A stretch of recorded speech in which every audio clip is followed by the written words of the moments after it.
Pwede ka na raw i-discharge bukas, sabi ng attending physician mo. Sa bahay na lang daw gagawin ang therapy mo. Isn't that great? Pinagmasdan ni Jade ang makikislap na mata ni Jackson. Bakas ang kaligayahan sa mga iyon. Sa tingin niya ay parang mas masaya pa ito kaysa sa kanya. Great, I can't wait. 5 araw mula nang magising siya pagkatapos ng 4 na buwang pagkakahimbing. Nang makita siya ni Jackson ay natulala ito. Pagkatapos ay lumapit ito. Niyapo siya nito habang iyak ng iyak gayong nakangiti na. Sa ganoong ayos sila nadat na ng nurse. Pagkatapos niya ay dumagsana ang mga tao sa loob ng kwarto niya. Dumating ang resident doctor, ang head nurse at lahat na yata ng nurse station na yun. Wala pang kalahating oras ay ang attending physician naman niya ang dumating. Kasunod ang papa niya at ni Lola Juliana. Kumakalawa ay ang mga magulang naman ni Jackson ang dumalo sa kanya. Kasama na mga ito si Milton. Sa loob ng 5 araw ay halos hindi umuwi si Jackson. Sa tingin niya ay may takot pa rin ito, baka makatulog na naman siya at hindi na naman magising. Sa loob din ng 5 araw na yun ay maraming nagsabi sa kanya kung paano siya inaalagaan ni Jackson, kung paano hindi siya nito isinu, kung paano ibinuhos nito ang lahat ng panahong meron ito upang samahan siya, upang gawin ang higit pa sa makakaya nito, mahabol ang napakaliit na pag-asang magising uli siya. Hindi niya inaasahang makakatagpo siya ng isang lalaking magbibigay sa kanya ng sobra-sobrang pagmamahal. Iyong uri ng pagmamahal na kailanman ay hindi pa niya nabalitaan man lang, na naranasan na ng ibang tao, lalo na siya. Nahihiya siyang sabihin kay Jackson na hindi man lang niya naabot kahit kalahati ng pagmamahal na ipinakita nito sa kanya. Sa laki ng pagmamahal nito sa kanya, siya na yata ang pinakamapalad na babae sa buong mundo. Sinabihan ko na si Ate Linda na samahan ka muna sa bahay mo hanggang sa lumakas ka, sabi nito. Ninitian niya ito. Looks like you took care of everything. Nang hawakan nito ang kamay niya, ay itinaas niya iyon hanggang sa tapat ng bibig niya. Walang pangingiming hinut kaniya ang kamay nito. Nang magising siya mula sa pagkakakumatos niya, ay dumalaw sa ospital ang mama niya. Niyakap siya nito at umiyak pa ito. Mahal daw siya nito kahit hindi siya nakapiling nito. Masayang masaya raw ito na gumising na siya. Marami itong pagkakulang sa kanya, ngunit nauunawaan naman niya ito. Nakatali ito sa sitwasyon at sa tunay na pamilya nito. Sapat na sa kanyang malaman na noong kaaksidente niya ay ilang araw din itong nagbantay sa kanya. At nang magising siya ay dumalaw pa ito. Dumalaw rin sa kanya si Candice. Umiiyak na humingi ng tawad sa kanyang kapatid niya. May guilt feelings pa rin daw ito sa pagkakaaksidente niya. Sinabi nilang niya rito na aksidente ang nangyari at hindi niya ito sinisisi. Ngunit nararamdam niyang malamig dito si Jackson. Malungkot siya sa bagay na iyon. Hinalikan ni Jackson ang sentido niya. Iyon din ang gusto ni Lola Juliana. At sweetheart, kulang pa nga yun. Pakiramdam ko marami pa akong dapat gawin para lang masiguro na magiging komportable ka, magiging panatag para lalong mapadali ang recovery mo. Malakas naman na ako. Gusto ko nang pumasok sa pet shop. Nung magising siya, hindi siya makatayo ng walang umaalala. Lumiit ang kanyang mga binti at namamanid ang ilang bahagi ng kanyang katawan. Ngunit matyaga si Jackson na sanayan siya, kaya mabilis niyang nagawang tumayong mag-isa. Ilang ulit din siya nitong tinatanong kung may natatandaan siya nung panahong nakumatos siya, kung may nakapasok daw ba sa subconscious mind niya, mga sinabi o ginawa nito ng ibang tao sa kanya. Ngunit wala talaga siyang maalala. Parang ang lahat ng senses niya ay nagbakasyon ng 4 na buwan at nang magising siya ay sakala na nung balik ang lahat. Kailangan mo pa rin maghinay-hinay, mahal ko. Magpaling ka munang mabuti bago ka bumalik sa mga dati mong ginagawa. Yang pet shop makakapaghintayan. Niyakap niya ang isang braso nito at tiningala ito. Hindi ko akalaing magagawa ng isang kagaya mo mga ginawa mo sa akin. Bakit naman hindi ay mahal kita? Kasi nga ang tingin ko sa'yo dati happy-go-lucky. Na hindi ka seryoso sa pakikipagrelasyon. Tingnan mo na lang sino na nga ba yung ex-girlfriend mo na madalas kang puntahan sa bahay? Si Denise? Oo. Sweetheart, hindi ko talaga niligawan si Denise. Nag-date lang kami dati. Kaso ang akala niya kami na kahit wala naman akong sinasabi sa kanya. Kaya nang hindi ko na siya pinupuntahan, siya naman ang lapit ng lapit sa akin.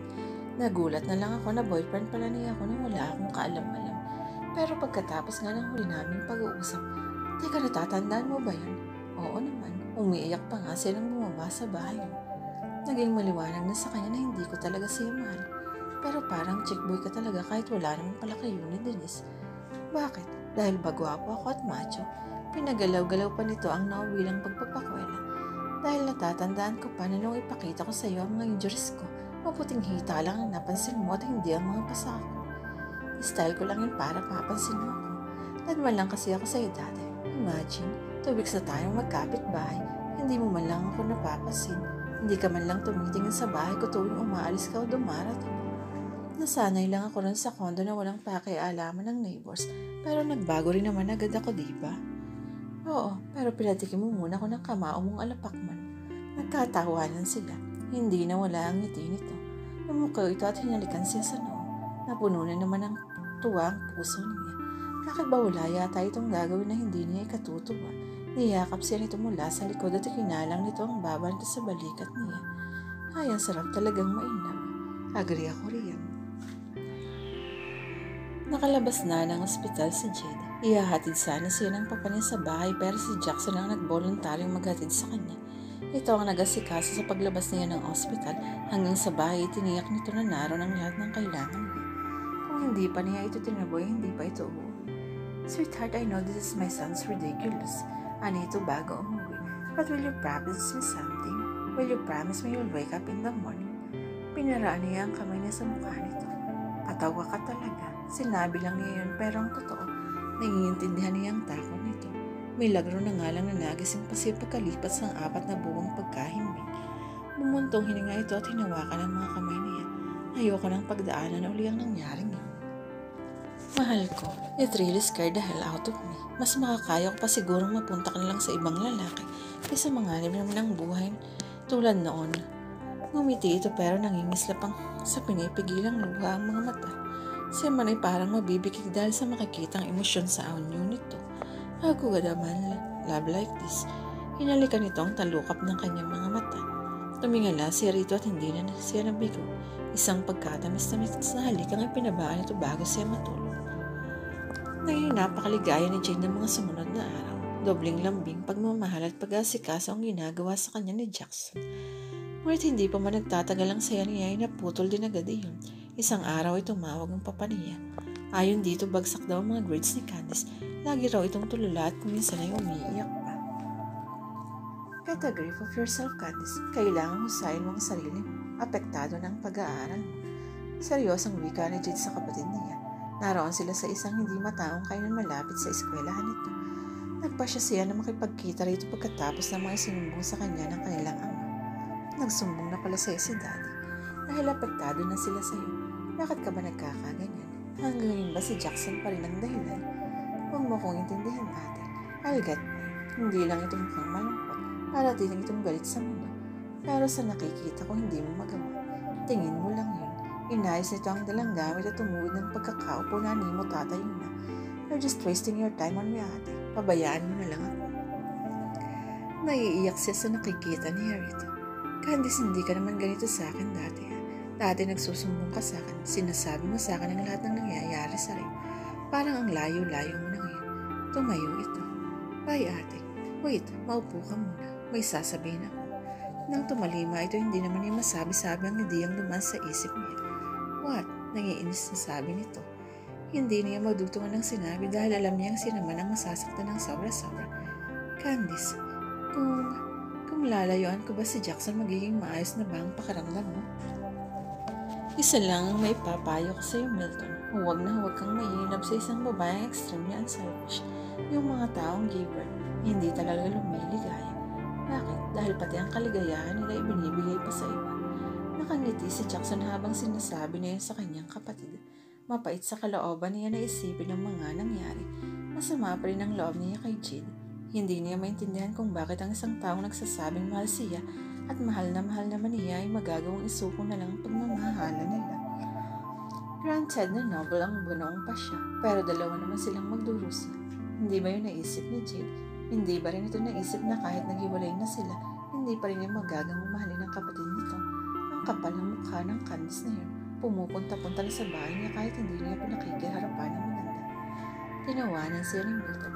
Kuya, iba ko, hindi ako katulad ni Milton. Kung mahal ko ang babae, talang kung mahal din niya ako, then we will be happy. Pero kung magkakaroon ng aberya, dapat hintuan niya. Bakit ako magpapakamurder? There are so many fishes in the ocean. Ano itong dinugtungan pa ang malutong na halakakang sinabi. Hindi ka palang nagmamahal ng totoo kaya mo nasasabi yan. Kakornahan lang ang pagiging sentimental, kuya. Don't be so sure, Milton. Baka subukan ka ng tadhana. Nandyan din ako dati. Pero nang matutuhan kong mahalin si Jade, pati hindi ko kayang gawin na gawa ko. Anong nang balak mo ngayon? Talaga bang isinuko mo na si Jade? Kilala mo ako. Hindi ako namimilit ng babaeng ayaw sa akin. Pero paano kung gusto ka pa rin niya pero umaayaw lang siya dahil kailangan? Tinawanan niya ito. Abogado ka ba ni Jade? Aba huwag. Dahil yung pinagtatanggal mo talagang ipinaubaya na ako sa iba. What will happen now? Ano pa ba? E di hayaan na lang na ganun. May mangyayari pa bang iba? May monumental event pa. Mang darating pagkatapos niyang ibasura ang lisyon namin at lumayo na siya. Kung makarecover ako sa kanya at magawa ko ng magmahal ng iba, mabuti siguro yun. Sana lang. Umiling-iling ito. Mahirap yung sitwasyon mo. Nasasaktan ka at nahihirapan din naman si Jet. Sayang talaga, kuya. Matitinding pagsubok na ang pinagdaanan niyo at nalampasan niyo yun ang magkasama. Wala ka na ba talagang balak na ipagbalak? Laban ang pagmahalan ninyong dalawa. Siya ba? May balak man lang bang ipaglaban ako? Siya dapat ang tinatanong niya, Milton. Hindi ako. Bakit ba ang tao sandali lang lumiligay at pagkatapos mahabang lungkot naman ang kasalit? Tanong ni Jade sa kanyang isip habang pauwi siya. Kung maaari nga lang na hindi na dumating ang hapon. Dahil kapag umuwi na siya, hindi naman niya may alis sa sarili ang mag-isip. Ang totoo pagkaalis pa lang niya sa pet shop ay nag-iisip na agad siya. Bukod doon sa mga oras na hindi siya abala, ay okupado ni Jackson ang isip niya. Nang makipag-break siya rito at nagpa siyang sa condominium na lang muna tumira, sinang-ayunan na yun ang lola niya. Nagpaalam pa nga ito sa tita niya na sasamahan muna siya roon. Wala itong sinasabi nga naman sa kanya, ngunit alam niya na iyon ang paraan nito upang damayan siya sa pagdurusang pinagdadaanan niya. Noong una hindi pumayag si Jackson sa gusto niyang mangyari. Nagalit ito at nagtampo. Naging matatag siya sa kanyang desisyon kaya napilitan itong tanggapin niya. Napakasakit pala niya. Paulit-ulit na naaalala niya ang huling pag-uusap nila. Ipunin mo man ang lahat ng rason kung bakit ayaw mo na sa relasyon natin at kahit valid pa ang mga iyon, hindi pa rin yun sapat para tumbasan ang nag-iisang dahilan kung bakit hindi tayo dapat maghiwalay. Jade, mahal natin ang isa't isa. Ipaglaban mo naman ang pag-ibig natin. Ipaglaban mo naman ako. Dahil ako hindi lang kita ipinaglaban sa angkan. Ipinaglaban kita maging sa Diyos at sa kamatayan. Hindi niya makakalimutan ang sinabi nitong iyon. Malinaw pa sa isip niya ang isang butil ng luhang kumuwala sa mata nito. Alam niyang sa kabila niyon ay sinisikap nitong magpakatatag-pigil ng pagluha. Napasinghot siya. Umiiyak na pala niya. Sinikap niyang ituon sa kalsada ang kanyang konsentrasyon para lang mapaprena. Sabay kabig ng manibela niya sa gawing kanan. Inihinto niya ang kotse niya sa asphalt shoulder dahil naroon na siya sa Hill Street. Nasa Friendship Executive Village na pala siya. Nawala na naman siya sa sarili. Subconscious mind na lang marahil ang gumana sa kanya kaya kumilos siya ayon sa nakasanayan niya at hindi sa kung saan siya dapat igiyan ng kotse. Napahinga siya ng malalim sabay sumsum ng mukha sa manibela. Diyos ko, hanggang kailan po ba ako magkakaganito? Marahil may 3 minuto siyang nakasumsum sa manibela bago siya nag-angat ng mukha. Nagitla siya sa nakita. Dahil nasa harap ng kotse niya si Jackson nakatingin sa kanya. Pawisan ito marahil kagagaling lang sa pagja-jogging. All the anguish and all the longing she felt for days now. All the pent-up emotions were written on his face as he continued to stare at her. Sinikap niya huwag mapabulanas ng iyan. Nalidari niyang inuwelta ang kanyang kotse. At daigpang hinahabol ng 10 impacto na lumabas siya ng Friendship Executive Village. Pag-uwi ni Jade sa condominium unit niya ay nadat niya sa sala si Candice. Ate, may sasabihin sana ako sa'yo, sabi nito. Not now, Candice. Hindi na siya makapagsalita. Pumapatak na ang mga luha niya. Mabuti na lang at sinagot siya ni Lola Juliana. Pabayaan mo muna ang ate mo, Candice. Sige na. Jade, pumasok ka na sa kwarto mo. Tumalima siya. Pagpasok niya sa kanyang siliday dali-dali siyang lumapa sa kama at isinubsob sa una ng kanyang mukha. Umiyak siya ng umiyak sa paglipas ng mga araw. Parang lalong lumalala ang pagdurusa niya sa halip na gumani yun. Hanggang kailan ba siya magkakaganon? Hanggang kailan sila magtitiis ni Jackson? Ate, napalingon siya sa pinto. Naroon si Candice na tila nag-aalalang lumapit sa kanya. Nakabukas ang pinto mo kaya pumasok na ako. Ate, I'm sorry. Sukat daw ng napakagulhol na rin to. Habang patak mong yumakap sa kanya, patawarin mo ako sa pagiging selfish ko. Nakapag-isip-isip na ako. Alam ko naman kahit anong gawin ko, hindi ako magagawang mahalin ni Jackson dahil ikaw talaga ang mahal niya. Saka lately nabawasan ng palaki ang feelings ko sa kanya. Ang totoo nga niya, nagkakrush na uli ako sa iba. Kaya sana magkaayos na uli kayo ni Jackson ate. Hindi na ako tutulog. Hindi ko na kayo guguluhin. Promise yan ate. Pinaliuli ito. Candice, tumango ito at nakangiti na. Oo, kasi tama pala ang sinabi niyo ng daddy sa akin. Infatuated lang siguro ako ng sobra kay Jackson kaya ako nagkaganon. Pero ngayon hindi na. Hindi ko na nagpababayar ang pag-aaral ko. Nayakap uli niya ito ng mahigpit kasabay ng tahimik na usal ng pasasala.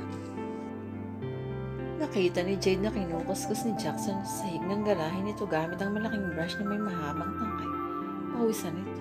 Nakasuot lang ito ng sandal jersey shorts. Tumawid siya sa lawn nito mula sa plant hedges sa gilid ng bahay. Naramdaman marahil ni Pacman ang presensya niya kaya tumahol ito. Noon niya nakuha ang pansin ni Jackson. Hindi makapaniwala ang anyo nito nang makita siya. Pinitian niya ito. Parang gusto kong banana muffins at pansit luglog sa Quincy's. You still owe me, sagot nito. Nangingislap na ang mga mata. Hindi mo pa ako naililibre ng Chinese noodles na ipinangako mo dati. Pero mas gusto ko ang Quincy's. Kung tutulungan ba kitang maglinis ng garahe, masasamahan mo ako roon. Treat ko. Itinapon ito sa kung saan ang hawak na brush at patakbo siyang sinalubong. Niyapo siya nito ng mahigpit. Napapikit siya. Oh God, this is the pure heaven after days of being in hell. Nilawagan nito ang pagkakayakap sa kanya at tinitigan siya nito sa mga mata.